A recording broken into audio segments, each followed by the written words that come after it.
Control yourself. Don't drink too much. Don't talk too much. Don't look that way. Don't stare at that boy. Don't giggle. Don't wiggle. That's too short. Welcome to Over It. This is Donna Gilman, and I get to talk to my beloved cousin, Adrienne. Well, welcome to Over It. And I am so happy just to spend some time with you and get some real chat in. So welcome to the little pod. Well, I'm delighted to be here. Thank you. So I am just really curious what your reaction was when I asked if you wanted to be on. I was flattered. As you know, I immediately thought, like, I have no idea what the hell I have to contribute to anybody. And then I thought about it a little more and I thought, oh, well, maybe I know one or two things that I could share. But I thought it was a very exciting opportunity because I've never been on a podcast before. So this is pretty cool. Yay. Well, I have to say that, one of the threads I've been noticing in interviewing women is this common refrain, which is, what the hell do I have to offer anyone? And what in the world will I talk about? And I find it just really interesting because I think this is part of the condition of being a woman, is we tend to have I think, an inclination to minimize actually sort of what we've learned and, the impact we've had and are having on others in our lives. And I think that it is, I wonder about that. I just really wonder about that. And does that resonate for you? Oh yeah, totally. It's so funny that you say that because I feel that way a lot. I don't feel that way when I'm working. I feel focused on the task at hand. I feel like I know what's going on. I feel reasonably confident, but then taking me away from that environment where if I'm just sitting here, right, and I'm just being, one with the world, I would say I have nothing much to talk about. But that's not true. And you just made me think of something. What? So a little over 2 hours ago, I logged into a webinar given by people from the consulting firm I worked at very early in my career, many, many decades ago. And it was about a management issue that I was interested in. And I happen to know that even when I was there, it was a pretty diverse place, much more so than a lot of other companies.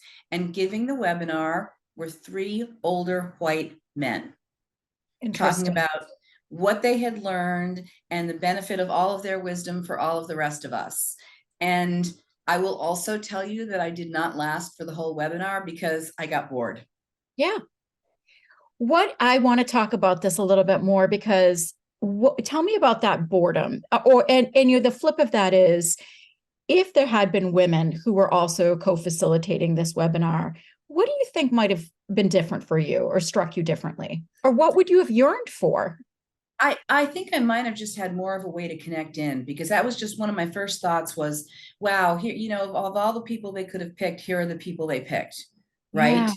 Yeah. And I think it would have given me a little bit better entree maybe into that. But it also, you asked sort of what's going through your head when you check out.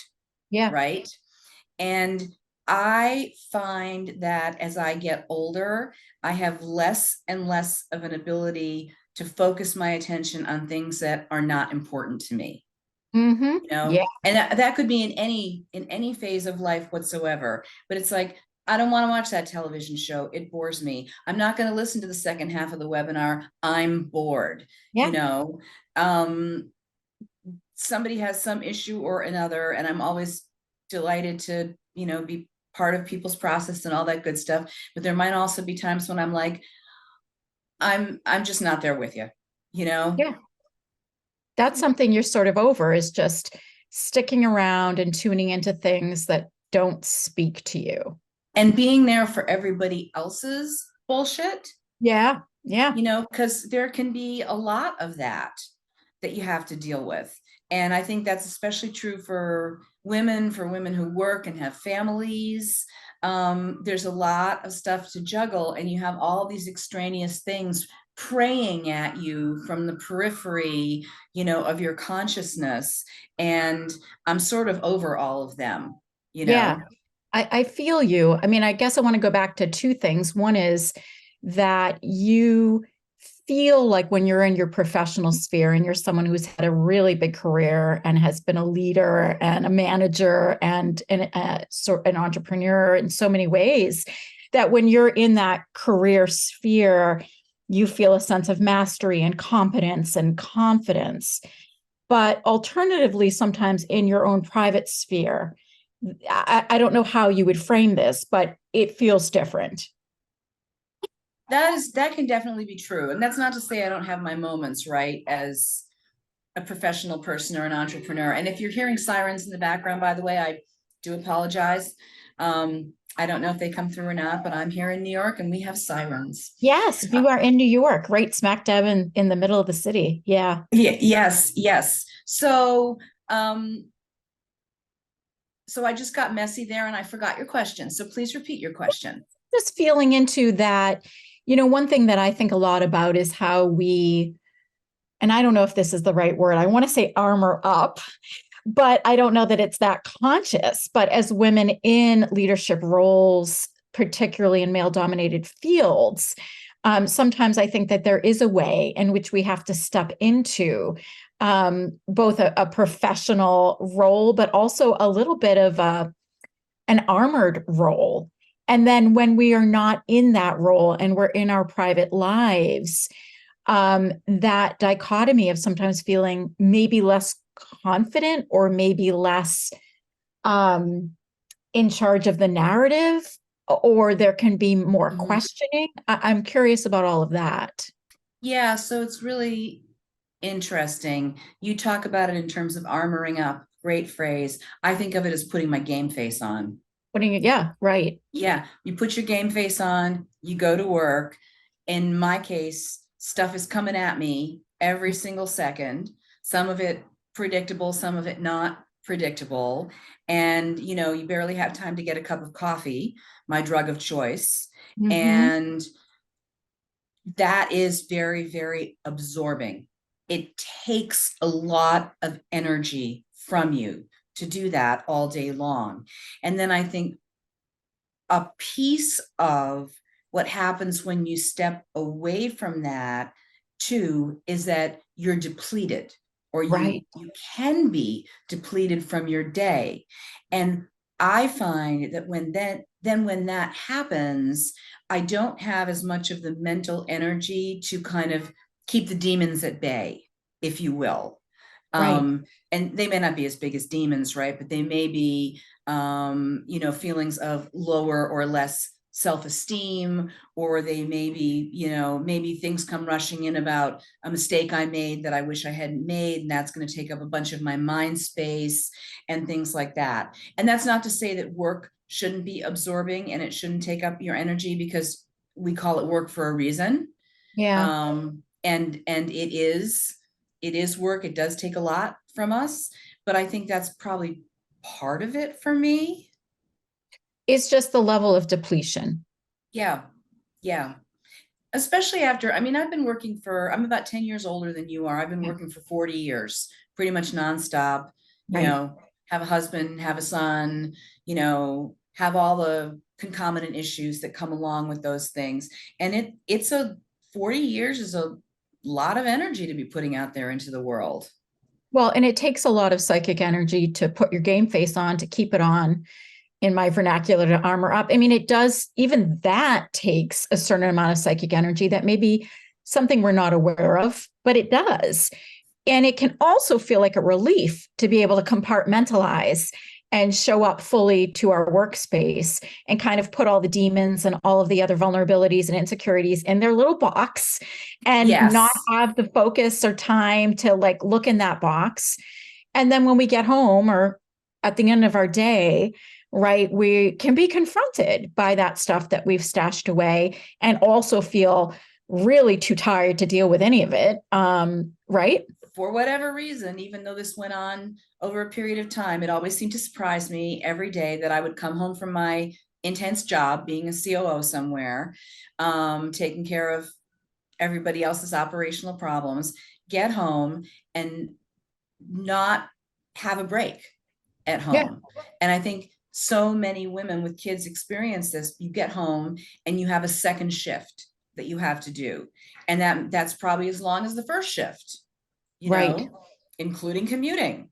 And then, you go to bed and you get up and you do it again the next day. And we all, I shouldn't say all, but I think many of us just sort of accept or have to accept that this is just the way it is. This is just what life's going to be like. You're a parent, you're working, and it's going to be exhausting. Yeah. And I look at the commercials on TV, right? Where people are there with their family and their kids and their dogs in the park on Sunday, and they're playing ball and they're all laughing and they're deliriously happy. And I think, who are these people? Because I would like to meet them. Yeah. Right.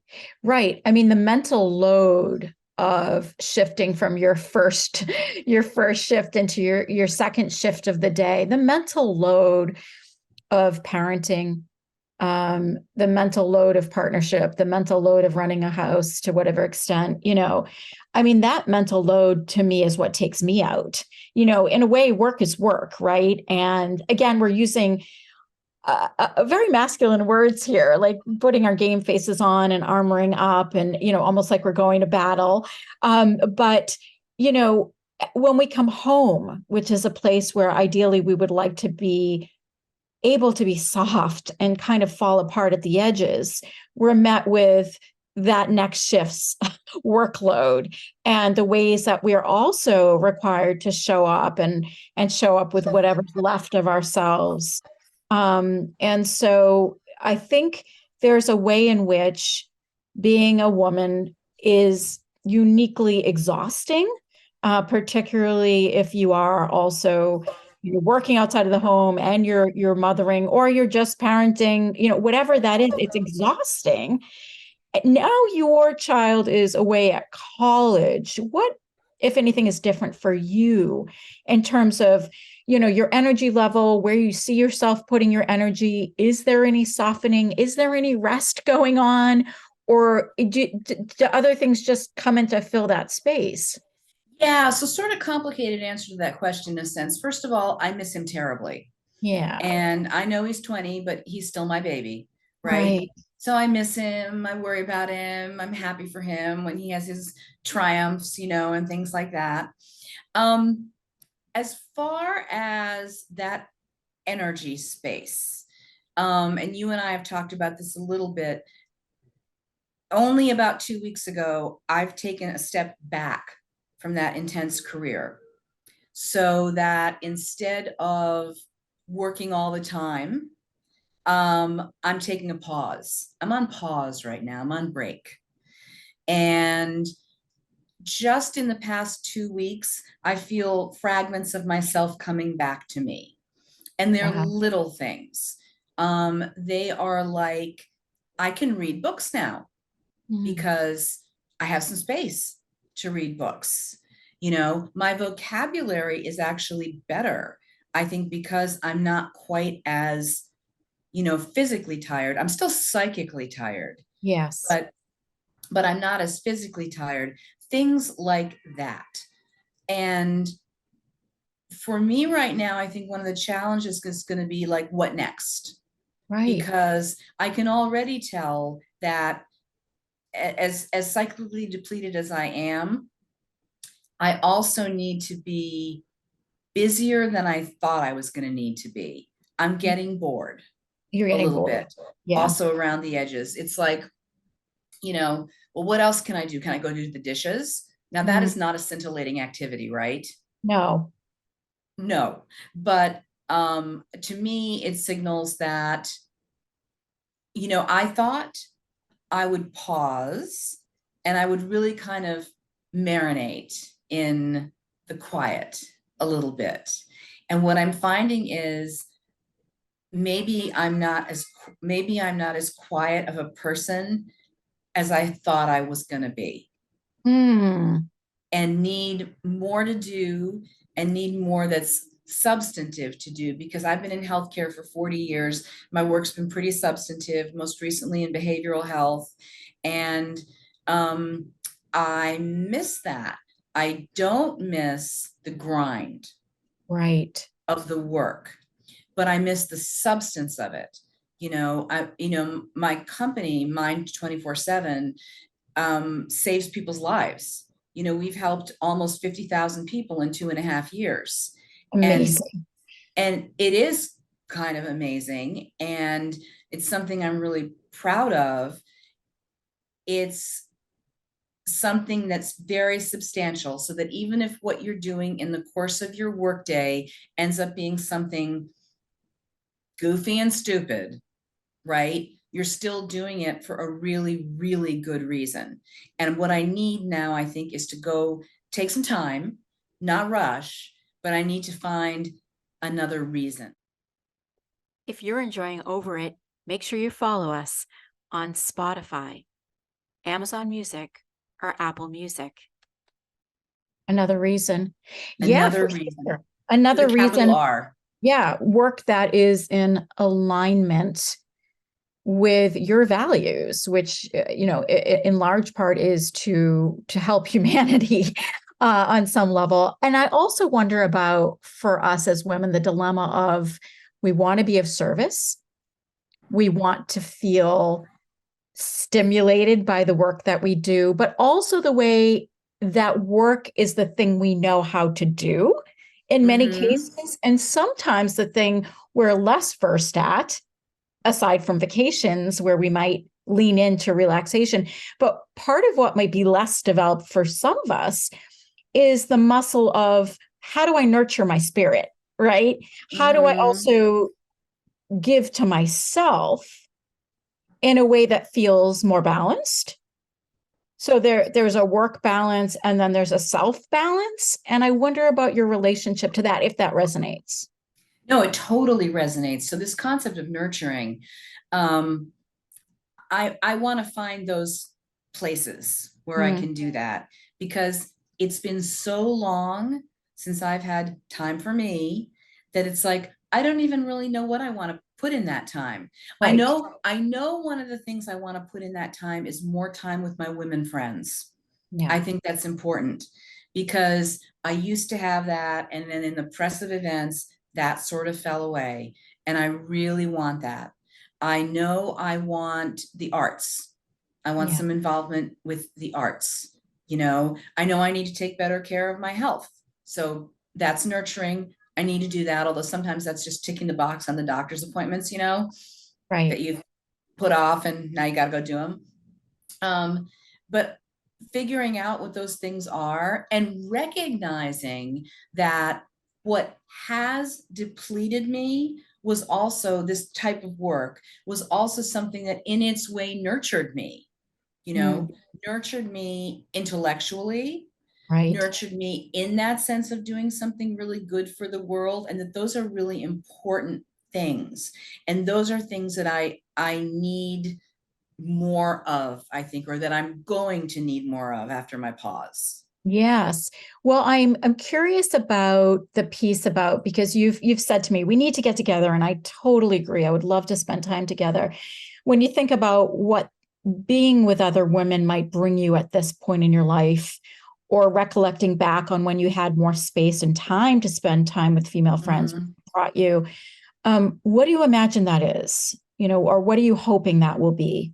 Yeah, I love feminine energy. I love it. Yeah. I think it is very, very nurturing. I think it's very mind expanding. I feel like I have new ideas when I'm Mm, with my women friends. They say things to me that make me think, that make me go, oh, wow, yeah. I never thought about that. Or maybe they help me have some ideas of my own that are outside my box right Yeah. now. you know, and that just intellectually it's super stimulating and Mhm. very, very creative, you know, and it's not the same as that kind of top down masculine energy, Right. right? That, you know, I've been very plugged into as a manager, I Yeah. think, for most of my career. It's a very different, more, it's a gentler energy. It's more diffuse, I think, as a kind of an energy. And yet, and it takes a little while for me to let it soak in, Yeah. but I really, really value it. I feel then in part what you may be saying is that you really want to cultivate that energy within yourself as well, right? Oh, yeah. Yeah. That Yeah, definitely. when we say softer, I mean, that doesn't mean we're not talking about the power of feminine energy, but that there is a space within us that is not about Oh, putting on our game face and it's not about armoring up.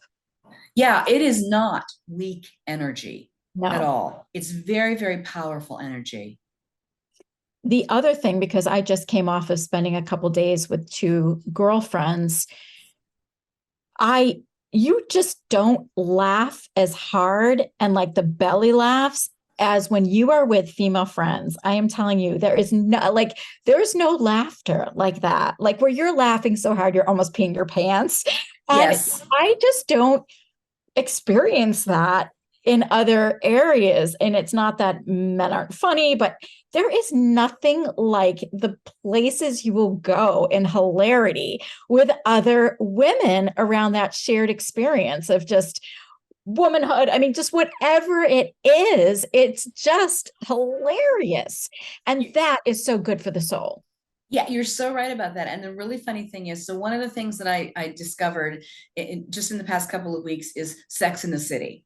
Oh my Um, gosh. and Like you're a going little back late to to the party, but that is like one of my favorite all-time I am, shows. I'm late to the party. I'm So often late I've to the gone all the party way too, back by the to way. Yeah. 1998, right? And I'm watching it, and you see the power of these four women coming together frequently, being able to talk openly and laugh, you know, maybe have a cocktail, Yes. you know, and I think that's really, really powerful. And you can see in the show how that sustains them, you know, and how much they require that mutual admiration and support and how important it is to them. Absolutely. And that they prioritize it in an ongoing way. That is like one of my favorite shows of all time. I'm so excited you're watching it. I don't even know if you'll know what this is, but so my childhood, I think this came out in like 1978. It's a toy. But it's actually still around. It's called fashion plates, and No. it's these little tiles, plastic tiles, and you'll have like, a bunch of heads, you'll have a bunch of like midsections and a bunch of legs and feet, and you put these tiles together and it makes a woman. And the woman is wearing all kinds of different fashions. So you can trade out her hat, you can trade out her dress, you can trade out her shoes. And once you have it the way you want it, you take like this, basically what's like a crayon, and you rub it over. You put a piece of paper over these plastic tiles, you rub it, and it makes the imprint of this woman. And then you can color her, you can put accessories on her, whatever have you. Well, I haven't seen this since I was a little kid, but my friend who was here visiting from Toronto in the last couple of days tracked down a version of this toy that we both used independently of one another as children, and brought it on this getaway and whipped it out, and we did fashion plates and colored and drew for like 3 hours, and we're just drinking wine, doing our fashion plates. It was so silly and so fun. And it was just such a blast from the past. And to me, it's like stuff like that. It's like takes you completely out of your buttoned up professional self and the person who's always trying to figure everything out and meet everybody's needs, and just have this absolutely inane time doing something that has no purpose other than to entertain yourself. And it was like so life-giving. I mean, it was like one of the best things I think I've done in the last year. So it's like stuff like that that you kind of bungle into with your female friends where you remember what it's like to have levity. Yes. Well, you talked about leaning into vacation. This is leaning into fun. Leaning into fun. And we need some fun. We need And some fun. when all you do is work, there's not a lot of space for fun. And even if you have humor at the office, right, which many of us strive for, it's not the same. You're still your professional self to whatever extent. I mean, the other thing I wonder about is, I mean, you've been in long-term partnership with my cousin, my other cousin, long-term partnership. And managing that with a big career, managing that with traveling quite a bit. He has a big career too. Man, I mean, like, what, this is a huge question, but what has that been like through all these years? I mean, obviously the two of you still seem like you're the best of friends, and like any long partnership, you want to kill each other sometimes, but what has it been like to try to foster and nurture that relationship on top of everything else? So it's a really good question because there have definitely been ups and downs that lasted years at a time. That's real, right? Years at a time Absolutely, of years at a challenge. time. Years, Yeah. yes. And I think we're in a great place right now where we're a little calmer than we Mhm. have been in the past, and open with each Mm, other. mhm. And we've been married 35 years at this Yeah, point. And I 35 years. think, Yep. yeah, there are a couple of things that help that. One of them's amnesia. Um, um, but the other thing is, I was thinking about this today. I think both he and I, one of our superpowers is, you could call this commitment, but I think of it as stubbornness. And what I mean by that is that I think it has multiple functions in our relationship. So one of them is that we are both stubbornly committed to being together, Yes. so that even when we go through those bad patches, that's where the stubbornness really, really helps, even if all it means is that we're each just digging into our own corners. Yeah. We still are stubbornly committed to the partnership. Mm. And it's a shitload of work, Yeah. right? It just is. I mean, I feel like it's one of the great American myths, which I actually refer to as, there are several things that I call the great American mind fuck. Uh-huh. And Yep. one of them is, you're in love, you get married, it will be happily ever after. And if it's not, there's something wrong with you. Yeah. And that is not the way it works. I mean, I think even in a relationship that lasts, that really has positive things going on, it's not always happily ever after. I mean, you can go through some real tough shit together, you know, and have to really stick to that, or, and not in my case, but in some other cases, obviously people decide, right, that what, we're not going to be able to come out of our corners, Yeah. and we should move on. But that concept that everything should be hunky-dory, and then especially part B, which is that it's something's wrong with you if it's Yeah. not, I really think that is a brain bender that's kind of perpetrated everywhere. Popular culture, everyone says it, everyone pretends their marriage is great all the time. I mean, we went through periods where our friends were taking bets on whether we would make it, you Yeah. know Right. Right. Well, certainly we do everybody a big disservice. I mean, we're basically saying you're going to do this thing. You're going to just naturally be good at it, even though you probably grew up with people who are terrible at it. And by it, I don't just mean marriage. I mean adult relationships, adult love Mhm. relationships. So what's modeled for you is going to be a load of crap, and no one's going to tell you how to do it differently. But somehow magically, you're going to get it right. Right. And if you don't get it right, you're just an abysmal failure. So I would agree with you. And it's just so refreshing for me obviously I am in the marriage and relationship business, which means I'm also in the divorce business. But it's just real refreshing for me when somebody really tells it like it is, because learning how to love your partner through hating them Yes. is an arc, right? It's an arc and it's a choice. It's a choice. Yeah, and I think, for us, we've gone through ups and downs, but I think certainly one of the most challenging times was probably the first 5 years of our son's life, Right. because all of a sudden, I can remember saying to my therapist, this is before having my son, I can't even take care of a cat as well as Right. I'd like to. How am I going to take care of a kid? Right. And then here comes the second shift. Here comes the third shift, right? Here comes the up all night, right? And it is really, I think it's really hard on relationships. And that's what the research says. I mean, the first couple of years of the first child's life, I think it's like 70% of couples may divorce or at the very least go through the rockiest of times in their relationship.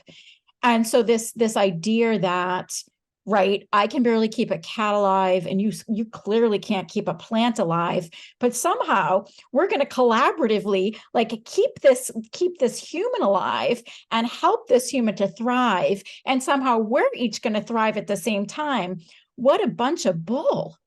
Right. And it's going to be all happy, funny, joy, joy, joy the whole time. Yeah, total crap. Yeah. It's really interesting because in my couples work, I'm often, working with couples who've had their first child and that experience has been whatever it is. And now they are potentially pregnant with their second child. They're already dealing with what I would call a competition in needs and resources, right? One or both people are working outside of the home or working in some capacity. There's not enough time. There's not enough sleep. There's not enough space. There's not enough anything. And now the system is going to be taxed by a second child coming along. And the thing that I say to people just to normalize it is, that feeling you've been having for the past couple of years where it feels like everything's a competition, like who got the least sleep and who got the least personal time and who got the least time for work projects. You said, well, take that, what you're feeling right now, and let's just be realistic and say that's going to be magnified by 10.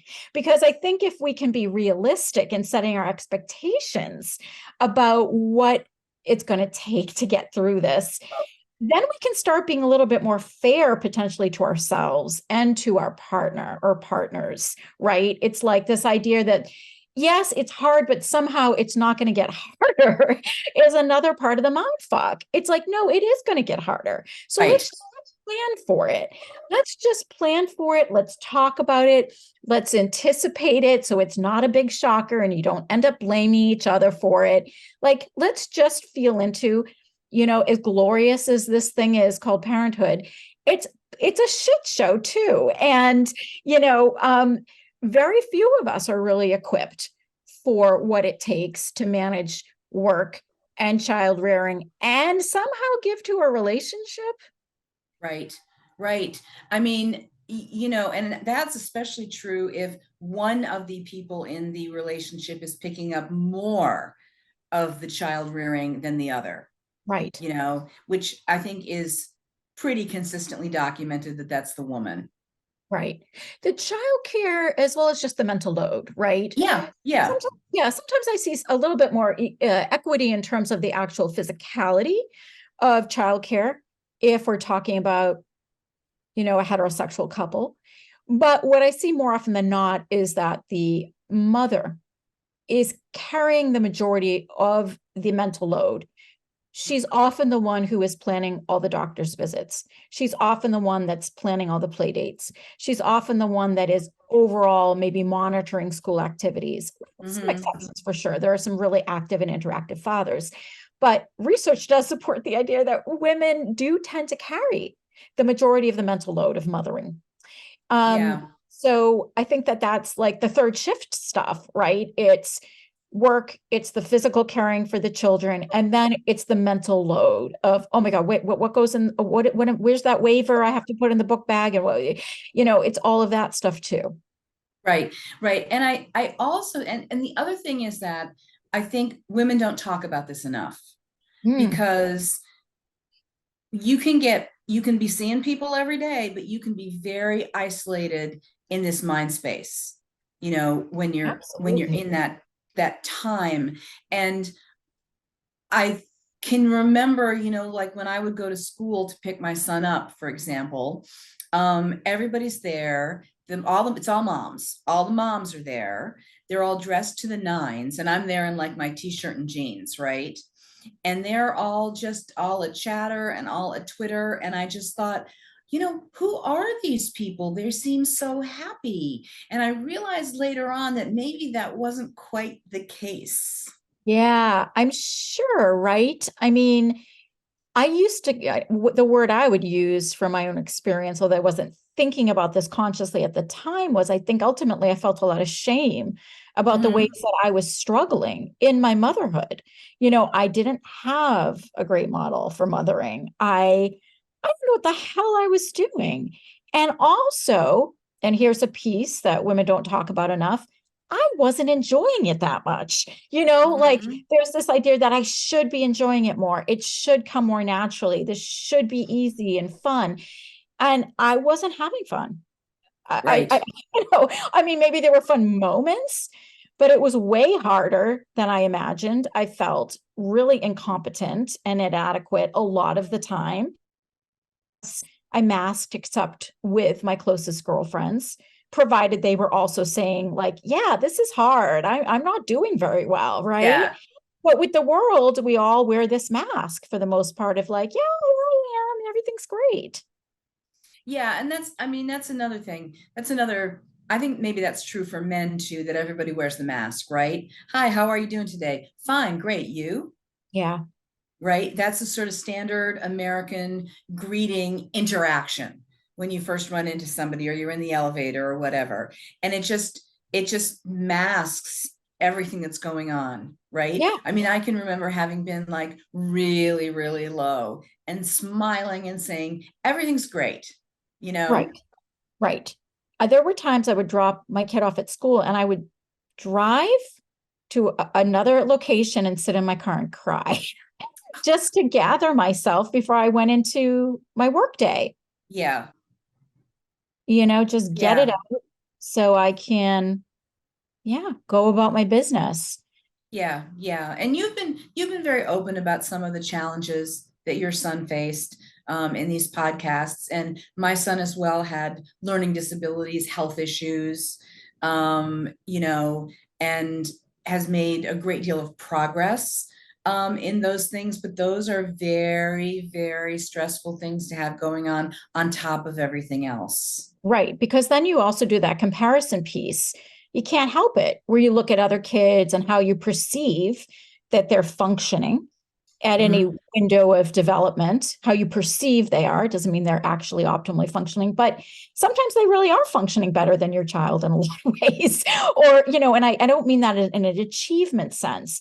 I mean that in terms of like mental health. I mean that in terms of physical health. I mean that in terms of really struggling with learning disabilities, that there is Yeah, functional impairment going on.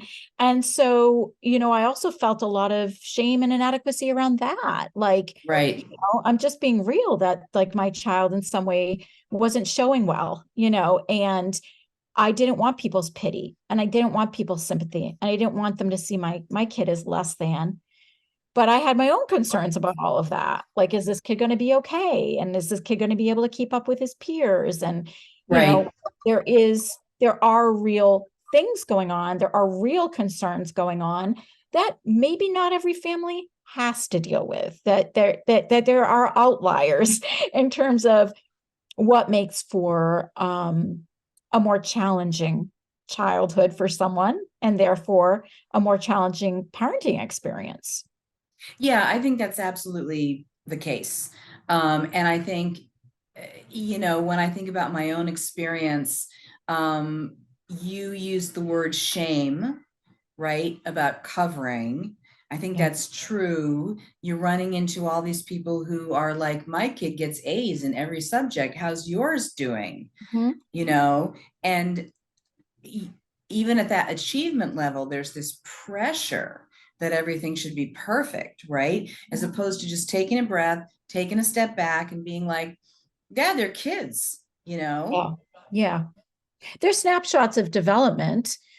And then, I think also if you are new to parenting, and whether you have one children or multiple children, if one of your, I always, a mother's only doing as well as her least well child, right? Mm-hmm. So there's always, I think, I'll speak for myself, this sense of like uber responsibility, for the thriving of the child. I mean, there's a way that right or wrong, like I've taken that on, and as a mother, I take it on, I think in a different way than I've seen my child's father take it on. Mm-hmm. And I'm not saying that to martyr myself. I don't think it's healthy the degree to which I've taken it on. But yeah, I mean, there's nobody to explain to you the optimal way. And at the same time, there's 1,000 people there to tell you what the optimal way is. And we just do the best we can, right? Right, right. I can remember one person in particular even coming up to me. This is when I was pregnant and telling me how I should be giving birth to my child. Hmm. Yes, it was, she wanted me to do a particular kind of birthing experience. And I stood, she had me kind of cornered. We were at a function and it It's a was great really, time to talk really about what you should do with your body. right. Exactly. And I couldn't really get away. And I thought, what is going on with you that you feel the need to impose this on me? I would never do something like that to somebody else and tell them how to be running their life in such an important moment. It's But people incredible. people feel free to just lay this stuff right on you. That's incredible. I remember once having family members visit, maybe not my family members, although this wouldn't be that far off.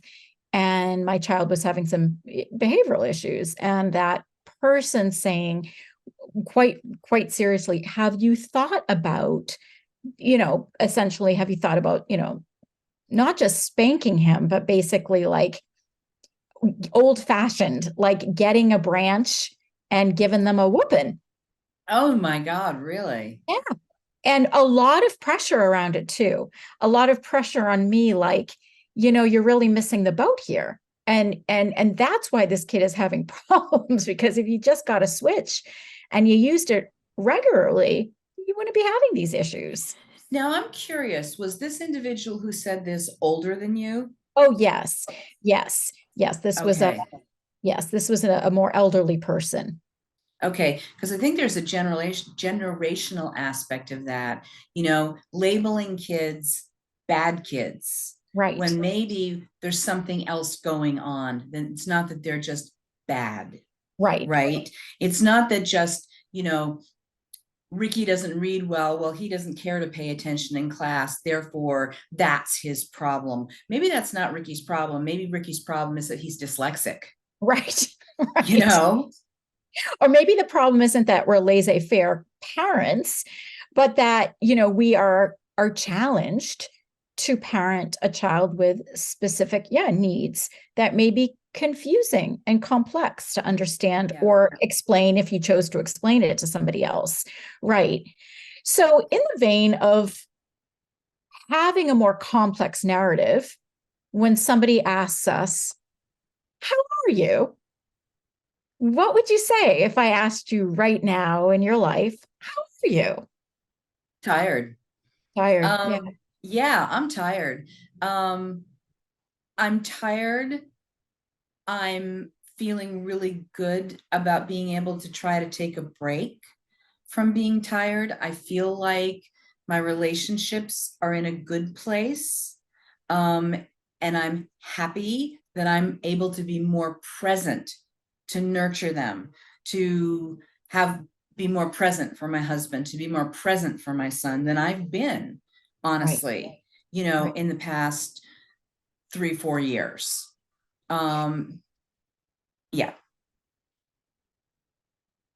that's how I am. And I wouldn't say I'm all happy go lucky, right? Right. Because I'm just not right now. Right. Me either. Me either. Over It is proudly sponsored by the Couples Center of the Pioneer Valley, offering specialized services to couples and individuals with relationship issues and concerns.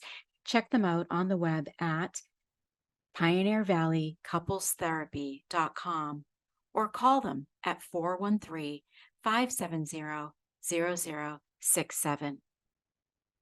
I mean, do you think for you there is an element or has ever been an element of perhaps needing to cultivate more self-compassion Oh, or for sure. forgiveness for yourself? For sure. I am and always have been really hard on myself. Yeah. You know, um, no achievement is sufficient because it had mistakes along the way. Mm, You mhm. know, my marriage isn't perfect. So is there something wrong with me? You Right. know, do I need to be stepping away because I Yeah. just can't do it? You know, um, just very, I was definitely raised, as I think many people will have similar experience in a not fully functional household. Mhm, mhm. And that absolutely contributed to feelings of low self-esteem, low self-worth. And those are things that I struggle with, to this day. Right. Right. I mean, and that's a discussion, right? It's our own mental health as well along the way. And I think perhaps something that you and I have in common, I would imagine, but you can tell me if I'm wrong, is an ability to really compartmentalize. We can absolutely get that job done and we can do it well. And we can not let too many balls drop and we can put our clothes on and we can get out there and do it. But what might belie that is the internal struggles, right? And, definitely I'll just say for myself, the ways in which, even as I am providing treatment and support to others, there have been Hmm. times in my life that, I'm struggling, right, with my own mental health. And that's something that I think, again, women need to be talking about more, right? Is just like, I'm not doing well, you know, is it okay to not be okay? Mm-hmm. Yeah, and it is okay to not be okay. And it's interesting what you say because you're providing mental health services. Mm-hmm. My company provides mental health services. You hear an awful lot these days about the need for more mental health care, more behavioral health care, right? And how so many people need it. And I think that's true. And there's nothing wrong with that. But where is this much vaunted service, right? It is few and far between, hard to get, hard to access. I'm going on a tangent here. This is one of my little soapbox things. Go for Hard it. to access without insurance, hard to access with With insurance. insurance. Who is going to help everybody who needs the help, women and men? Right. And it's just, we talk about it, it's on TV all the time, right? It's in the newspaper all the time, and yet it's not there, and it's not there for people when they really need it. And that's what you're trying to provide with the company, with the work of the company is sort of pop up mental health clinics, right? Or Right. So mine 24/7 will see anybody with or without insurance, 24/7, 365, walk through the door, see a healthcare provider in 20 minutes or so for an initial intake. And then we have different levels of care available depending on the significance and severity of what the individual is struggling with.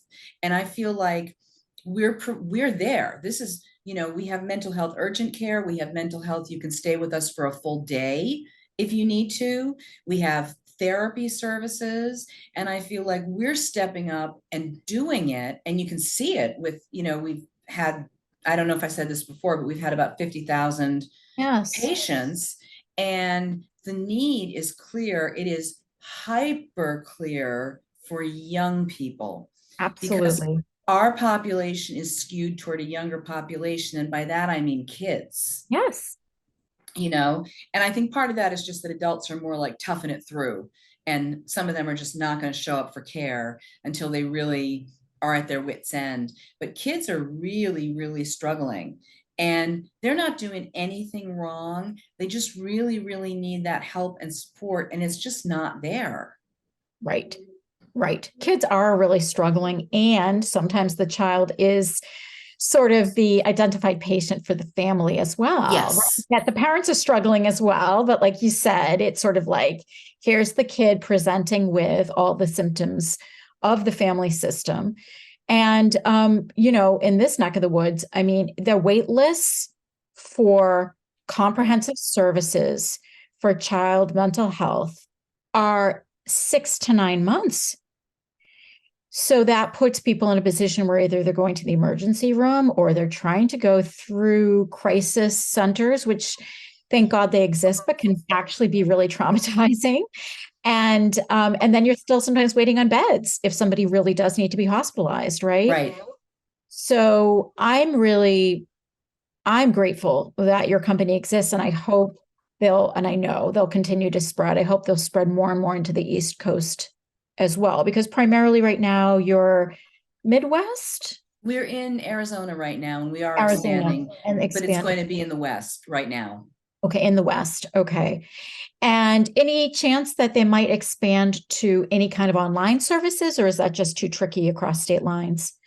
We do a little bit of that, but it really is tricky across It's state tricky. lines. Yeah. And during COVID, regulations for healthcare with HIPAA, Yes, and health information were loosened that's right. for that. So Mhm. we do use it sometimes, because for some patients, it's actually a little bit easier of a way to have some access, particularly follow-up access in Yes. our therapy program, our progressions program, but not as much. Yes. Okay. So kind of zooming back out, you've probably heard me ask a question like this in prior episodes, but what would you tell your 30-year-old self that is something you know now to be true? You're gonna get through it. Is what I tell my 30-year-old self. You're gonna get through it. You're gonna get there. You're gonna come out the other end. It's gonna be okay. What would you tell yourself now about where you are in your life and where you're going? That there are a lot of possibilities, and that my hope is that the hardest part will be narrowing down the possibilities, not finding them. Oh, beautiful. Beautiful. I really support you in your exploration and really look forward to capitalizing on this window of you having a little bit more spaciousness. I would love to join you in that window and actually spend some time together doing some belly laughing and some wine drinking and some whatever else we get up to. But I would really love to be there with you. Yeah, we need to do that. We We're still absolutely need to do that. trying to get it on the books, but I'm really excited that you were able to do this episode with me and just a chance to connect with you. And I want you to know that I think the things that you touched upon and talked about today will really have resonance. And I feel so sure that every time a woman shares her story, she's being a blessing to another woman. So, just thank you for stepping into this. And if I haven't told you lately, I really love you. Oh, I love you too. And I want you to know that in your podcasts previous to this that I've listened to, every single one of them has been really thought-provoking and helpful to me. Oh, that makes me want to cry. Thank you. Thank you. Thank you for being part of Over It. And I want to thank our listeners for joining us today and remind you to like, follow, and share. You can find us on Spotify, Apple Music, Amazon, and YouTube. And thank you so much, Adrienne, for being part of the podcast today. Thank you, Donna. Bye. Bye-bye. Do, do, do, do, do, do, do.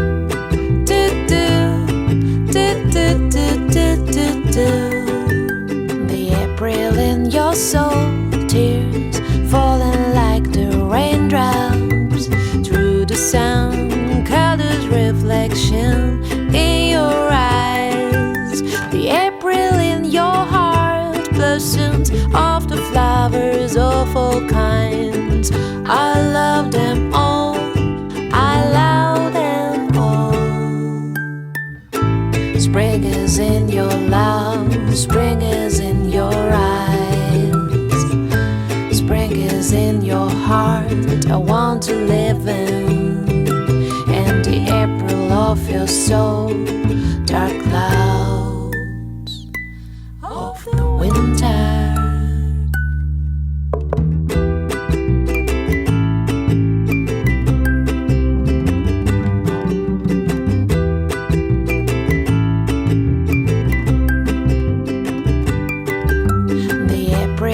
Your soul, tears falling like the raindrops through the sound, colors reflection in your eyes. The April in your heart blossoms of the flowers of all kinds. I